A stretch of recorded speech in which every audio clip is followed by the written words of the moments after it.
everyone and welcome back to my YouTube channel Study Box. I am Sagarika Singh and आज मैं आपको पढ़ाऊंगी painting के unit 3 के पार्ट ए का second chapter Bengal school of painting. ये इस चैप्टर की सेकेंड वीडियो है।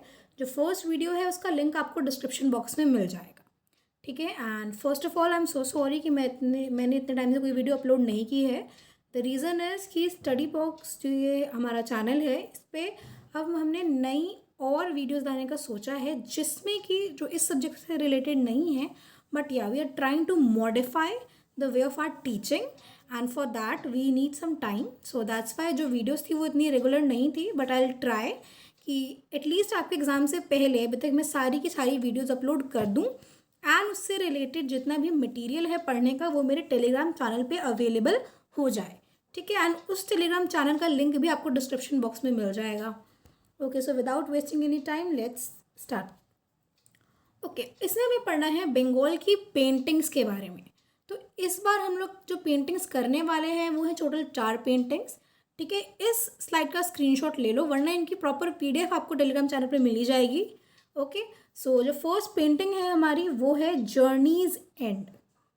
ये journeys end as the name itself tells us कि जो जर्नी है वो वहाँ पे आकर के ख़त्म हो गई है। किसकी जर्नी की बात हो रही है? अब हम एक कैमल को देख सकते हैं इस फोटो में, तो इसकी जर्नी की बात हो रही है, ठीक है। तो इस पेंटिंग के जो पेंटिंग इसके आर्टिस्ट कौन है? अबिंद्रनाथ टैगोर। पीरियड कब की है ये? 1937 AD की, ठीक। ओके, सो अच्छा मुझसे ना किसी ने कमेंट सेक्शन में पूछा था कि मैम आप ये बताओ कि हम इसको याद कैसे करें। तो देखो, इसको याद करने का सबसे बेस्ट तरीका है कि जब भी मैं आपको कोई पेंटिंग बता रही हूँ एटलीस्ट उसके आर्टिस्ट और पीरियड ये तो आप ये दोनों चीज़ें एक पेपर पर लिखते रहो जिससे कि आपको लिखते समय याद रहे। और जब आप कोई अपने हाथ से कोई नोट्स बनाते हो तो वो आपको सबसे पहले याद रहती है कोई चीज़ें। सो आई प्रेफर कि आप हमेशा अपने पास एक पेन और पेपर लेके बैठो जिसमें कि आप कुछ कुछ पॉइंट्स जो है वो लिखते रहो जिससे आपके दिमाग में बातें जाती रहें, ठीक है, याद रहे। ओके, सो इस पेंटिंग में हम लोग देख सकते हैं कि जो कैमल है ये एक स्टोनी ग्राउंड पे, ये ठीक है, ये स्टोनी ग्राउंड पे ऐसे आके गिर गया है। ओके, तो हमें ना देखो, हम किसी भी जानवर को कभी देखते हैं तो हमें अगर वो किसी दर्द में हो किसी पेन में हो तो हमें उसकी तरफ क्या एक सिंपथी वाला लुक आ जाता है कि ओ माय गॉड, मतलब दर्द भरा फीलिंग हो जाता है ना उसकी तरफ। तो वही हमें इस पेंटिंग के अंदर देख कर के भी फील आ रहा है कि भाई ये जो कैमल है बेचारा, इसको इतना ज़्यादा इसके ऊपर लोड है, इतना थक गया है कि एक स्टोनी ग्राउंड पे आकर के ऐसे गिर गया है, ठीक। उसकी तरफ क्या है, हमें एक सिंपथी वाला लुक है। हमें इस पेंटिंग के अंदर ये जो कैमल है इसकी पेन और सफरिंग, ये दोनों वर्ड्स याद रखना, पेन और सफरिंग साफ साफ दिखाई दे सकती है। ये जो कैमल है इसका आप देख सकते हो इसका हाफ ओपन आई है। देखो ये कैमल इसका क्या है, हाफ ओपन आई है, ठीक है। ये क्या है, ये जो पूरी की पूरी पेंटिंग बनाई हुई है इसका बैकग्राउंड में देख सकते हो कि एक सनसेट का फीलिंग वो शेड आ रहा है, ठीक है। तो ये क्या है, डेजर्ट में है विद द सनसेट गिविंग उसको मिस्टिकल इफेक्ट दे रहा है। मिस्टिकल इफेक्ट मतलब कोई मिस्टीरियस रहस्यमय इफेक्ट दे रहा है, ठीक है। तो ये उनकी मतलब कलाकारी है, उनका मतलब कितना अच्छे तरीके से उसको दिखाया हुआ है। अब क्या है, कैमल को यहाँ पे बोला गया है डम्ब एनिमल। डम्ब एनिमल क्यों? क्योंकि बेचारा ये इतना इसने सामान उठा रखा है और आकर के ये ऐसे स्टोनिंग ग्राउंड पे गिरा हुआ है। हमें क्या दिख रहा है, इसके pain and suffering, half open eye and expression is tremendous. Tremendous मतलब बहुत ही दर्द भरा, हमें उसकी तरफ देख कर काफ़ी दर्द वाली फीलिंग आ रही है, ठीक। और इसमें अब अबिंद्रनाथ टैगोर जी ने बनाई है एंड मैंने आपको स्टार्टिंग में बताया था कि इसमें वॉश एंड टेम्परा टेक्निक जो होता है उसका यूज़ किया गया है। मैंने आपको इसका एग्जांपल इससे प्रीवियस वाली वीडियो में भी दिया था, ठीक। उसका लिंक डिस्क्रिप्शन में अगर आपने नहीं देखी तो। ओके, सो वॉश टेक्निक का यूज़ किया गया है कौन कौन से कलर्स मिला के, red, brown and yellow, red, brown and yellow, ठीक। बैकग्राउंड में अब देखो यहाँ पे क्या बताया गया है कि बैकग्राउंड में लाइट कलर, वही कलर जो यही 3 कलर का यूज़ किया गया है बैकग्राउंड में भी और फोरग्राउंड में भी। बैकग्राउंड मतलब जो पीछे का सीन है वो, और फोरग्राउंड जो आगे का सीन है वो, ठीक। और ब्लू कलर का यूज़ किया गया है स्टोन्स को दिखाने के लिए। ये जो स्टोन्स देख सकते हो आप, इसको ब्लू कलर का दिखाया गया, ब्लू कलर से। अब उसका ऐसा टेंट बनाया गया है कि अब आपको ब्राउन लग रहा है देखने में, बट उसमें ब्लू कलर का यूज़ किया गया है। पीछे है वही लाइट कलर और आगे है वही डार्क कलर। और ये पेंटिंग कहाँ पे है? National gallery of modern art, new Delhi में। ओके। अच्छा, मैंने आपको बोला यहाँ पे कि वॉश टेक्निक का यूज़ किया गया है। अब वॉश टेक्निक का मतलब क्या होता है? देखो, वॉश टेक्निक का मतलब मैं सीधे सीधे बताती हूँ सिंपल लैंग्वेज में कि उसमें क्या होता है, फाइन लेयर ऑफ कलर्स जो होते हैं ना, उसको मिक्स कर दिया जाता है किसके साथ? विद इंक या फिर वाटर कलर के साथ। मतलब आप ऐसे समझो कि जिसमें इंक जो है वो कम और पानी ज़्यादा, और उसको बड़े से शीट पे स्प्रेड करना, तो that is known as wash technique. आप इसके बारे में और सर्च करोगे तो आपको और बहुत सारी वीडियोस एंड इन्फॉर्मेशन मिल जाएंगे। सब हम बढ़ेंगे हमारी नेक्स्ट पेंटिंग पे। उससे पहले है ये इसका description, you can take the screenshot, वरना आपको इसकी पीडीएफ मिल जाएगी मेरे टेलीग्राम। ओके, सो हमारी ये वाली पेंटिंग है राधिका। देखो, इस पेंटिंग में क्या है, इस पेंटिंग को बनाया है MAR छुगताई ने। ठीक है, मोहम्मद अब्दुल रहमान छुगताई, ये इसके आर्टिस्ट हैं। और पीरियड कब की बनी हुई पेंटिंग? 1920 की पेंटिंग है ये बनी हुई। ठीक, ओके। तो ये MAR छुगताई जो थे ना, वो लास्ट आर्टिस्ट थे किसके? छुगताई फैमिली के, जो कि कहाँ रहते थे? लाहौर में। ठीक है।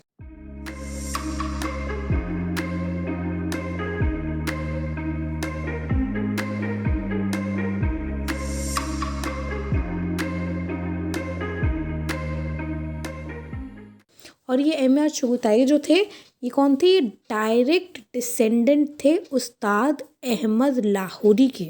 अब उस्ताद अहमद लाहौरी कौन है? देखो, याद करो, हमने मुग़ल स्कूल में पढ़ा था ना, एम्परर शाहजहाँ। ठीक, तो उनके टाइम पे जो चीफ आर्किटेक्ट थे वो यही थे, उस्ताद अहमद लाहौरी।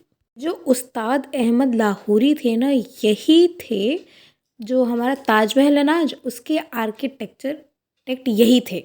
ठीक है, उसका आर्किटेक्चर इन्होंने ही तैयार किया था। ओके ओके, सब हम इस पेंटिंग में वापस आ जाते हैं। MAR चुगताई, ये जो ये पेंटिंग है राधिका, ये क्या है? ये एक पोएटिक क्रिएशन है। पोएटिक क्रिएशन का मतलब क्या है? देखो, पोएटिक क्रिएशन मतलब है कि एसेंस। हम कोई भी पोएम पढ़ते हैं तो उसमें कैसे हम उसका एसेंस ढूंढते हैं, है ना, उसकी भावनाएं ढूंढते हैं। तो वही है इस पेंटिंग के अंदर भी, कि हम इसके अंदर इसके एसेंस ढूंढ रहे हैं। ठीक है, जिसमें क्या है? Full of beauty and imagination. Full of beauty और इमेजिनेशन को इसमें दिखाया गया है। Evoke sense of pleasure. Evoke sense of pleasure मतलब कि भाई इस पेंटिंग को देखते के साथ ही हमें मतलब ऐसे मतलब इतनी खुशी सी हो जाए, ऐसे इस पेंटिंग को देखना, प्लेजर को फील करना। ठीक, तो इस पेंटिंग में वो है इवोक सेंस ऑफ प्लेजर। और क्या है? Find detailed painting. Fine detail painting क्यों है ये भी आपको मैं आगे बताती हूँ। इसमें हर एक चीज़ जो है ना बारीकी से अभी जूम करके दिखाना एंड ऑल दैट स्टफ, तो मैं सब बताऊँगी, डोंट वरी। ओके, अब इस पेंटिंग में बता रहे हैं कि जो राधा जी की जो पिक्चर है, ये क्या है? ये एक रोमांटिक पोस्चर में। रोमांटिक पोस्चर क्यों बोला गया है? Because of 4 things: delicate, flexible, graceful and lovingly. Delicate क्योंकि इनका जो पोस्चर है, फ्लेक्सिबल एंड डेलिकेट क्योंकि जिसका इनका जो पोस्चर है ऐसे ये बेंड हो रखी है ना, तो इसीलिए डेलिकेट एंड फ्लेक्सिबल। और ग्रेसफुल एंड लिविंगली मतलब इनको इतने अच्छे तरीके से दिखाया गया है, प्रॉपरली तरीके से, इनको प्यार भरी अदाओं में। सो या that is graceful and lovingly. Okay, अब हम देखते हैं जो राधा जी का बॉडी पोस्चर है वो कैसा है। हमें पता है बेंडेड नेक है इनकी, ऐसे झुकी हुई। ठीक, और क्या है? लेफ्ट हैंड, देखो ये। ठीक, जो ये लेफ्ट हैंड है ये है चीक रेस्टिंग, इनका जो ये चीक है वो उसके ऊपर से रेस्ट कर रहा है, आप देख सकते हो उनके ऐसे हैंड पे। ठीक, और ये जो राइट हैंड है उनका, उसमें है ये लोटस। अब मैंने आपको बताया था ना, फाइन डिटेल्ड पेंटिंग है इसीलिए, क्योंकि उस लोटस पे आप देख सकते हो कि बम्बल बी बैठी हुई है, एक बी उस लोटस पे बैठी हुई। तो देखो, वो छोटी सी छोटी बारीकियों को भी दिखाना, वही इस पेंटिंग में बोला गया कि भाई फाइन डिटेल्ड पेंटिंग है ये। ठीक है, अब बैकग्राउंड में भी देखो, ऐसा नहीं कि सिर्फ आगे बना के छोड़ दिया, ना ना ना, बैकग्राउंड में भी देखो डेकोरेटिव लैम्प विद फ्लेम दिखाया गया है बैकग्राउंड में। और फोरग्राउंड में क्या है? ऑरेंज, रेड और पर्पल, ये जो 3 कलर्स हैं जिनकी ड्रेस में आप देख सकते हो। ऑरेंज से इनका ऐसे ब्लाउज बनाया गया है, रेड जो बाकी बारीकियाँ दिखाई गई हैं, एंड पर्पल ये। तो इससे सारी चीज़ दिखाई गई हैं बैकग्राउंड में भी और फोरग्राउंड में भी। यही दोनों कलर्स को आगे light shade and dark shade करके यूज़ करके इस पेंटिंग को बनाया गया है। ठीक है, now so this is the detailed description of Radhika. You can take the screenshot or you can have it from my Telegram channel.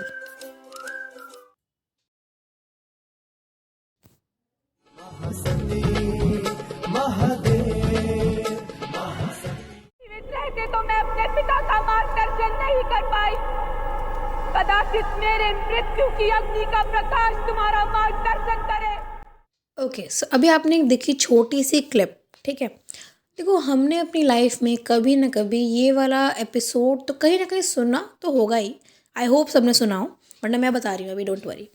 कि जो शिव जी की जो वाइफ थी सती, उन्होंने अपने आप को जला दिया था। दैट्स वाई वी कॉल्ड कि सती प्रथा को बैन करना है। अब क्या था इसके पीछे का पूरा रीज़न, मैं बताती हूँ। देखो जो शिव जी थे, हमें स्टार्टिंग से पता है कि वो वैरागी थे। ठीक है, उनको कभी किसी से लाइक ऐसे शादी वादी नहीं करनी थी। फिर आती हैं सती। अब सती कौन थी? सती थी राजा दक्ष और प्रस्तुति की बेटी। ठीक है, अब राजा दक्ष जो थे वो चाहते थे कि मेरी बेटी की शादी हो वो बहुत अच्छी जगह हो, अच्छे इंसान से हो, वेल्दी इंसान से हो, राजा वाजा से हो। लेकिन ये थे अब वैरागी। ठीक है, इनको भूत प्रेत जो ऐसे दानव जानवर, इनके साथ ऐसी आदत थी शिव जी की। तब तो उनके लिए तो वो बेकार हो गया दक्ष के लिए। तो वो चाहते नहीं थे कि सती उनसे शादी करे। लेकिन सती ने आउट ऑफ द वे जा करके उनसे शादी की कि भैया वो शिवजी की ही तरफ पूरी की पूरी डिवोटेड थी। ठीक है, उन्होंने शादी कर दी और दक्ष जो थे उन्होंने उनको वहाँ से सती जी को अपने महल से निष्कासित कर दिया कि भाई अब तुम मेरी बेटी नहीं हो, अब तुम जाओ यहाँ से, तुम उस शिव के साथ ही रहो। ठीक है, तो यही बात अब उसके कुछ टाइम बाद जो दक्ष थे उन्होंने अपने पूरे राजमहल में एक पूजा, एक हवन आयोजित करवाए और उन्होंने वहाँ पे किसको नहीं बुलाया? अपनी बेटी को और शिव जी को। अब बेटी तो बेटी हैं, तो वो ये सोच करके वहाँ पे चली गई कि भाई मेरे पिताजी हैं, कोई बात नहीं, मैं जाऊँगी तो कुछ नहीं होगा। वो वहाँ गई शिव जी के मना करने के बावजूद भी। ठीक है, एक होता है ना, पहले अब त्रिदेव का एक अंग थे और वो काल से परे हैं, तो उनको सब पता था कि क्या हो सकता है। तो उन्होंने उनको हिंट दिया, बट फिर भी वो गई कि भाई मेरे पिताजी हैं। ठीक है, और वो वहाँ जब गई तो वहाँ जा कर के जो दक्ष थे सती जी के पिताजी, उन्होंने उनको बहुत इंसल्ट, शिव जी को बहुत इंसल्ट किया। एक शमशानवासी शवों की भस्म को धारण करने वाले को महादेव कहती हो? ये बात सती को इतनी बुरी लगी कि उन्होंने अपना जो देह है उसका त्याग कर दिया, अपने आप को जला दिया। और फिर वहाँ पे जब शिव जी आए, उन्होंने ऐसे, जो सती जी थी वैसे फेंट पड़ी हुई थी, तो उसको ऐसे उठाया। तो ये जो पूरी पेंटिंग है ये उसी की, इसका बैकग्राउंड है। ठीक है, तो अब आपको उस पूरा बैकग्राउंड समझ में आ गया। सो आई होप अब आपको ये पेंटिंग और इंटरेस्टिंग लगे एंड क्लियरली समझ में आ जाए। ओके, सो हमारी ये जो पेंटिंग है, इस जो ये पूरे को डिपिक्ट कर रही है, इस पूरे सीन को किसने बनाई है? नंदलाल बोस ने। कब बनाई है? 1947 में। यस, जब हमारा देश आज़ाद हुआ था तब। ठीक है, तो ओके, आपने नोटिस किया 1947, मैंने आपको इससे पहले के चैप्टर में बताया था कि नंदलाल बोस का भी कहीं ना कहीं रोल था हमारे इंडियन के जो यूथ हैं, जो लोग हैं, उनको एम्पावर करने के लिए हमारे इंडियन के नेशनलिज्म में। तो उस टाइम पे ये वाली पेंटिंग बनाना भी कहीं ना कहीं पे भाई उनको एज अ हमारे इंडियन नेशनलिज्म को प्रमोट करना ही था। ठीक है, अब उसको इस वे में ले सकते हो। देन टेक्निक क्या आता है? वॉश एंड टेम्परा टेक्निक से ये पेंटिंग बनी हुई है। अब इस पेंटिंग में क्या है, ये देखो, ये पेंटिंग जो है ये क्या दिखा रहा है? Mythological episode of lord Shiva and his spouse Sati. Sati कौन है? पार्वती जी, जो आगे चल के पार्वती, हम पार्वती माँ कहते हैं ना, शिव एंड पार्वती, तो वही। ठीक, क्या बताता है ये? Mythological episode. माइथोलॉजिकल एपिसोड मतलब, माइथोलॉजी मतलब पौराणिक। ठीक है, पौराणिक एपिसोड है, मतलब वहाँ से लिया गया एपिसोड है ये, जहाँ पे शिव जी है, उनकी पत्नी है सती। ठीक है, और ये जो आर्टिस्ट हैं, ये आर्टिस्ट है master of lines and smoothness and tones. Master of lines क्यों बोला गया? क्योंकि हर एक चीज़ बिल्कुल पर्टिकुलरली दिखाई गई है।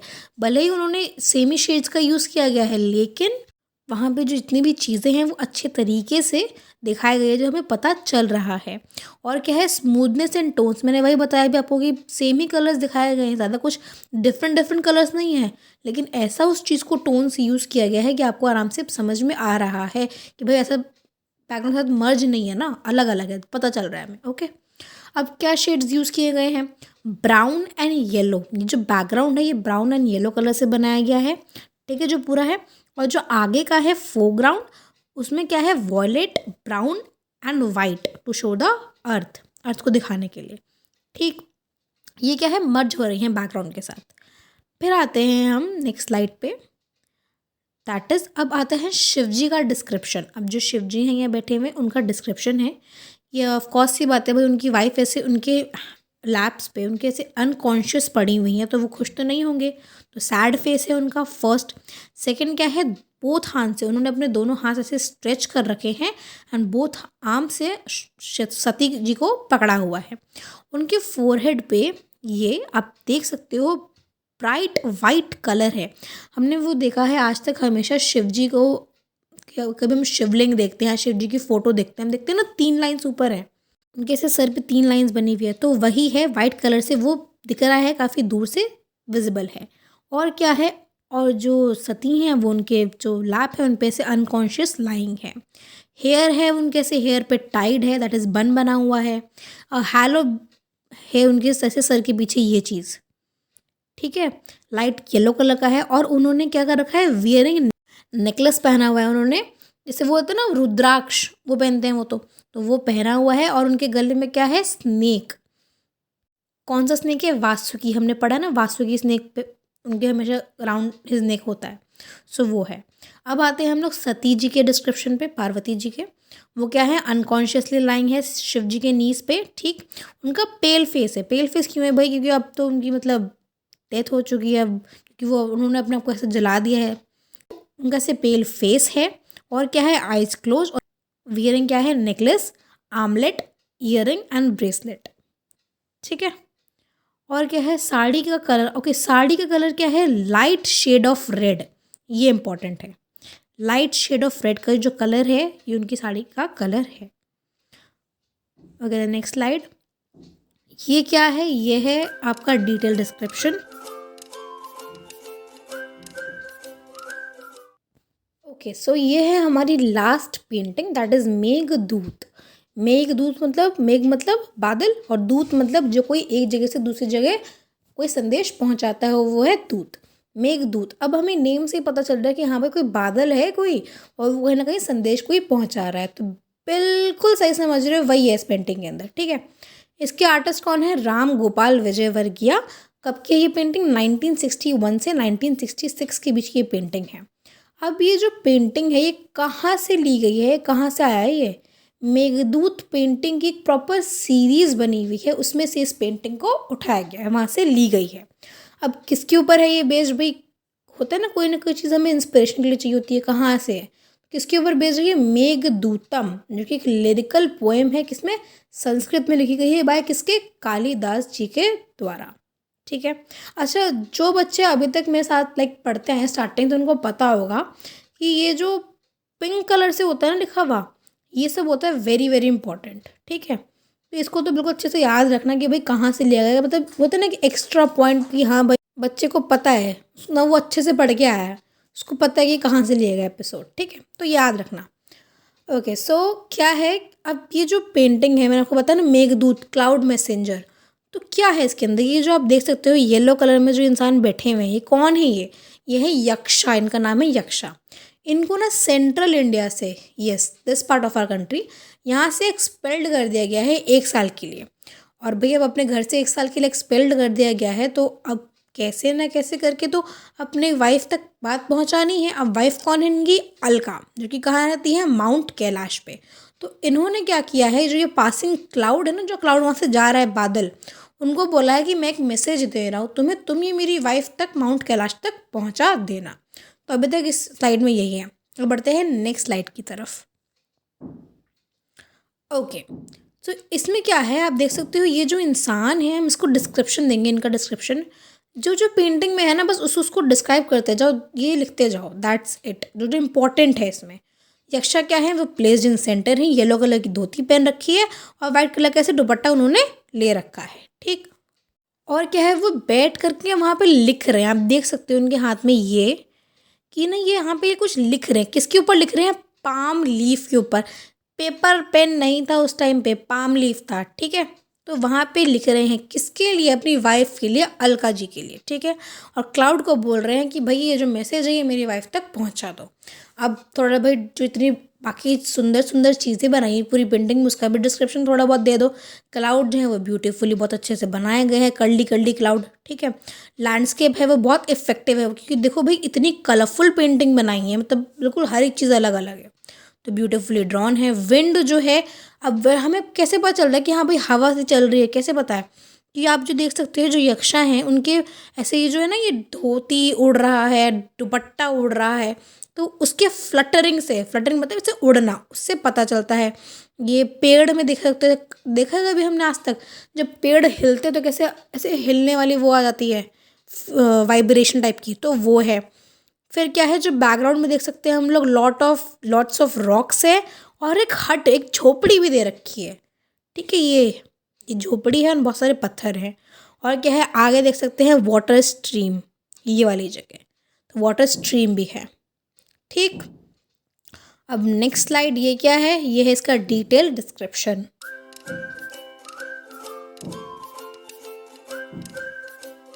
Okay, with this your chapter is completed. I hope you like the video and thank you so much for watching. And अगर आपको ये वीडियो अच्छी लगी है so do like it, share it with your classmates, with your friends and subscribe to Study Box because each and every subscriber matters. And मुझे अच्छा response मिलेगा तो मैं जेन्युइनली जल्दी जल्दी सारी वीडियोस अपलोड करूँगी. So yeah, till then take care and bye bye.